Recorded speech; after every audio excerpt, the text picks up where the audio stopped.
మండపం అర్చన అనంతరం ఆశీర్వచనం అందుకొని ఈ యజ్ఞ వేదిక దగ్గరకు వస్తారు. హరే కృష్ణ నామాన్ని ప్రతిధ్వనింపచేస్తున్న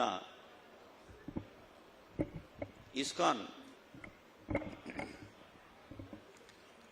మనందరికీ తెలుసు, ఈ ఆధునిక ప్రపంచంలో అన్ని దేశాలకు అంతర్జాతీయ స్థాయిలో మార్గదర్శనం చేస్తున్న ఐక్యరాజ్య సమితి యుఎన్ఓ ఎంత విస్తారంగా ఉందో, ఎన్ని అసంఖ్యాక దేశాలకు మార్గదర్శనం చేస్తోందో, అన్ని దేశాల్లో కూడా ఇస్కాన్ తన భక్తి కాంతుల్ని పంచుతున్నది.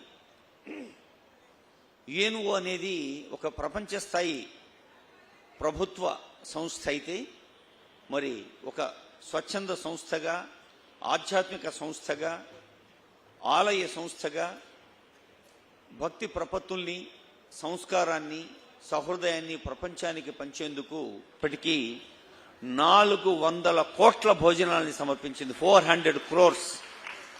ఈ అక్షయపాత్ర ఫౌండేషన్కి శ్రీల ప్రభుపాద వారు ఒక మాట చెప్పారు. వారు కలకత్తాలో ఉన్నప్పుడు ఒక దగ్గర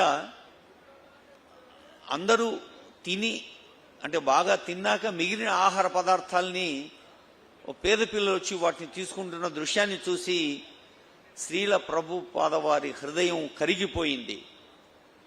ప్రపంచంలో ఏ పిల్లవాడు కూడా ఆకలితో ఉండకూడదు అని ఆ రోజు ప్రతిజ్ఞ చేసుకొని అక్షయపాత్ర ఫౌండేషన్కు అది స్ఫూర్తిగా నిలిచింది. అక్షయపాత్ర ఫౌండేషన్ చైర్మన్ గౌరవనీయులైన ఆంధ్రప్రదేశ్ రాష్ట్ర ముఖ్యమంత్రి చంద్రబాబు నాయుడు గారు, గౌరవనీయులైన former chief justice NV Ramana గారు,